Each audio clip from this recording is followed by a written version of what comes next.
రోజు హౌస్లోకి పునర్నవి గారు అలాగే వితికా గారు వచ్చారు. అయితే వీళ్ళు వచ్చాక ఇద్దరినే సెలెక్ట్ చేయాలి ఈసారి కాబట్టి ఎలాంటి టాస్క్లు కాకుండా నార్మల్గా నిఖిల్ లాస్ట్ 2 times టాస్క్లో లేడు కాబట్టి నిఖిల్ని ఒకరిని వితికా గారు అనౌన్స్ చేశారు. అయితే నెక్స్ట్ పునర్నవి గారు గౌతమ్ గారిని తీసుకున్నారు. ఇలా వీళ్ళిద్దరు కలిసి ఇంకొక ఇద్దరు ప్లేయర్ని ఎలాగో తీసుకోవాలి కాబట్టి నిఖిల్ ఒపీనియన్ చెప్పమంటే నిఖిల్ పృథ్వీ పేరు చెప్తాడు. అది జెన్యున్, ఎందుకంటే పృథ్వీ గెలవాలని నిఖిల్కి కూడా ఉంది కాబట్టి ఇద్దరులో ఎవరు గెలిచినా పర్లేదు అన్నట్టు పృథ్వీ పేరు తీసుకుంటాడు నిఖిల్. అలాగే గౌతమ్ మాత్రం ప్రేరణ పేరు తీసుకుంటాడు. టేస్టీ తేజ పేరు వీళ్ళ పేరు ఎవరి పేరు తీసుకోడు, రాదనుకుంటా చర్చిలో మనకు ప్రోమోలో చూపించిన దాన్ని బట్టి. అయితే ఇక్కడ టేస్టీ తేజకి కోపం వచ్చింది ప్రోమోలో, ఎందుకంటే తన పేరు చెప్పలేదు కాబట్టి. తనకి ఇప్పుడు అంటాడు కూడా పర్టికులర్గా అక్కడ తను డిబేట్ పెట్టుకున్నాడు నన్ను తీసుకోవాల్సిందే అన్నట్టు. ఎందుకంటే తనతో పాటు ఉండే ఇద్దరు టికెట్ టు ఫినాల్ కంటెండర్లు అయ్యారు, అవినాష్ రోహిణి. ఇద్దరు చాలా బాగా ఆడారు, ప్రూవ్ చేసుకున్నారు. టేస్టీ తేజ ఒక్కడే మ్యాక్సిమం ఆడలేకపోయాడు, ఎందుకంటే లాస్ట్ 4th వచ్చాడు. లేకపోతే తనకు రావాల్సింది బ్లాక్ స్టార్, తన బదులు విష్ణుప్రియ గారికి వెళ్ళింది అప్పుడు కూడా. అయితే ఇప్పుడు తను ఆడి ప్రూవ్ చేసుకుందాం నేను బాగా ఆడుతున్నాను అనే దానిపైన ఉన్నాడు.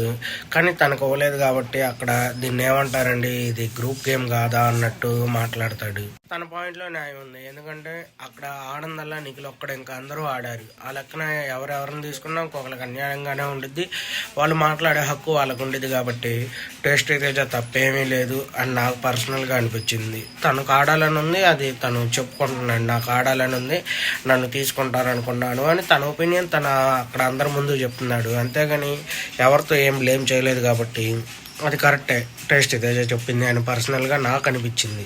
అయినా మ్యాక్సిమం ఇంకా టేస్టీ తేజని తీసుకోరనే చెప్పుకోవచ్చు, ఎందుకంటే అక్కడ ఆల్రెడీ వాళ్ళు ఫిక్స్ అయిపోయారు. ఇటు నుంచి పృథ్వీ పక్కాగా ఉంటాడని నిఖిల్ మాట్లాడటం జరిగింది. అలాగే అటు నుంచి ప్రేరణ గారిని పెట్టుకుంటాడని గౌతమ్ ఆల్రెడీ చెప్పాడు. కాబట్టి ఇంకా వీళ్ళిద్దరూ ఎలాంటి మార్పులు చేయరు. వీళ్ళిద్దరు విషయంలో వచ్చినప్పుడు తేజకు ఇంకొక అన్యాయం కూడా జరిగింది. ఆ ఎగ్ టాస్క్ అప్పుడు వీళ్ళిద్దరూ సరదాగా మాట్లాడుకుంటూ నిఖిల్ చెప్పినట్టని గౌతమ్ ఆ ఎగ్గేసేస్తే అక్కడ కూడా బాగా హట్ అయ్యాడు టేస్టీ తేజ. నాకు తెలిసి ఈరోజు ఆ పాయింట్ కూడా తీసుకొస్తాడు. ఏంటంటే ఆ రోజు ఎగ్ దాంట్లో కూడా ఇంతే చేశారు, నన్ను కావాలని బలి చేశారు. అక్కడ నాకు డిఫెండింగ్ ఛాన్స్ ఇవ్వలేదు కాబట్టి ఈసారైనా ఈ టాస్క్ నేను పక్కాగా ఆడతాను అని చెప్పి అక్కడ టేస్టీ తేజ మాట్లాడే ఛాన్సెస్ వెరీ హై ఉన్నాయి. కానీ చివరికి మరి ఏం జరుగుతుందో చూడాలి. కానీ ఇంకేమేమి ఉన్నాయి, ఫిజికల్ స్ట్రెంత్ ఒకటి ఉంది, ఇంకొక గేమ్ ఏదో ఉంది. వీటిలో పక్కాగా నిఖిల్ విన్ అయ్యే ఛాన్సెస్ ఉన్నాయి, ఎందుకంటే నిఖిల్ బాగా కసి మీద ఉన్నాడు.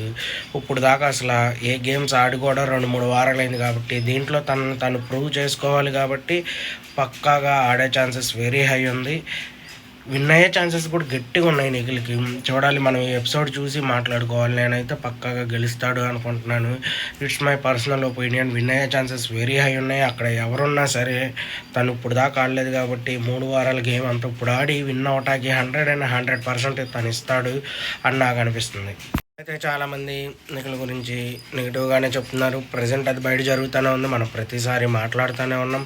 కానీ తను ఆడే ఆట ఇంకా తన గ్రాఫ్ని చేంజ్ చేసిద్ది అని 100% మనం మాట్లాడుకోవచ్చు. ఈరోజు గేమ్ గట్టిగా కనుక తను కొడితే కనుక ఉండిద్ది, అసలు నెగిటివ్ చెప్పేవాడు ఇంకేం మాట్లాడలేడు వాళ్ళ. నేను అందుకే వీడియో కోసం వెయిట్ చేస్తూ ఉన్నా. తను బాగా ఆడాలని కోరుకుంటున్నాను. అలాగే టికెట్ టు ఫినాలే కూడా గెలవాలని మనస్ఫూర్తిగా కోరుకుంటున్నాను. మీలో ఎంతమంది అలా అనుకుంటున్నారో కామెంట్లో మెసేజ్ చేయండి. అలాగే ఓ లైక్ చేయండి.